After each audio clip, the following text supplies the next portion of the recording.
no party officially controls Congress yet. It means the cameras on C-SPAN, like the cameramen are free to just get they're going Renoir style. They're going to do Jonathan Demme close-ups on people on the House floor, and they're just showing you little sneaks, little peeks at the House of Representatives that you normally wouldn't get on C-SPAN.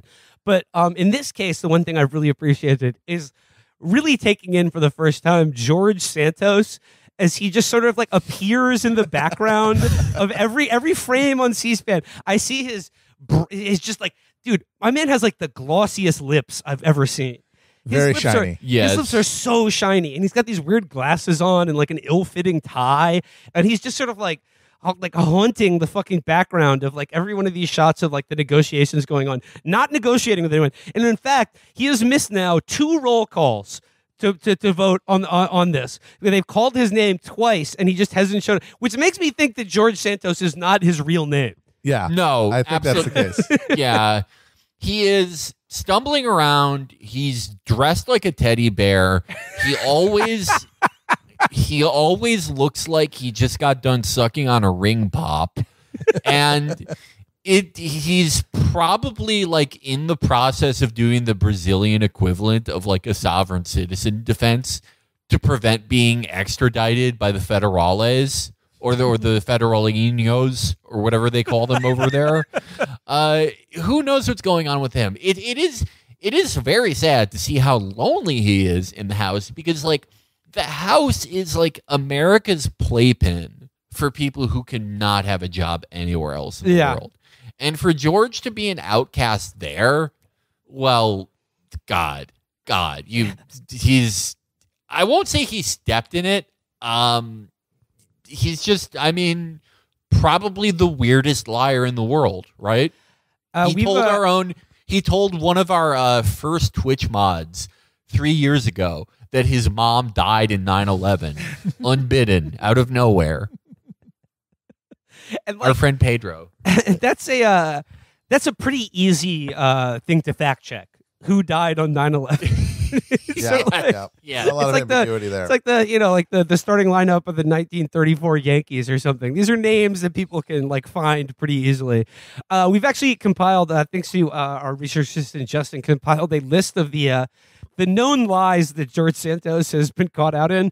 So I'm just going to run down briefly. He lied about attending the Horace Mann School in New York City.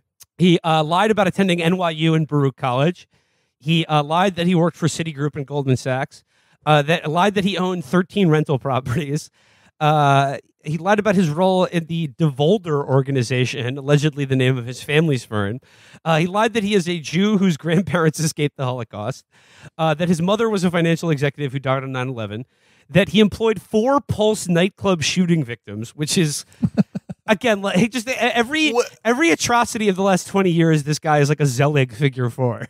He is, he's Forrest Gump. What hasn't he been involved with? He's I sold the balloon to Balloon Boy. He is Forrest Gump because he's lying about all of this, just like Forrest Gump was. By the way, if you actually believe that bullshit he was spitting on the fucking bus bench, I got a bridge to sell you. He's a full scammer. So is George Santos. He also lied that he founded a charity. He lied about being gay, being married. But however, I got to say, after seeing him walk around the floor of the House, I don't think he's lying about being gay. I can say that pretty safely. Going on, it says that he is not a criminal. He committed check fraud in Brazil. He lied about getting mugged in 2016, and he also lied about buying tickets for a Hawaiian vacation for an ex-boyfriend. But now just for that, no one wants to talk to him or be friends with him in Congress. I think that's quite shabby. I don't know. First of all, doesn't every Brazilian just kind of commit check fraud? Yeah, as a rite of passage. Well, I mean, if we're gonna start going after Brazilians for check fraud, are we gonna go after Germans for drinking? I don't agree with that. Okay. Is there precedent in the House rules? I think some parliamentarian geeks may know this. If you have to take a gay or straight test, if they put a man or a woman in front of you and you have to pick. Sort of like the infamous conjugal scene from Sons of Anarchy. I don't know. Put like sort of like I don't know, sensors on your genitals, and then show you gay and pornography of the gay and straight varieties, and measure the blood flow to your nether regions. Yeah, why doesn't he just make it so his thing is lying? Like in the way that like Lauren Boebert, she made her thing guns, and Marjorie Taylor Greene made her thing being like everyone who's ever been banned from a Best Buy. Like, just, a lot of people in America are just inveterate liars, and he's one of them. I know, and yeah. No, he's like, as I said before, he is the perfect congressman, and I hope he stays in office. I really do. Because, he represents America in a way that, most people in the House of Representatives can't even dream of.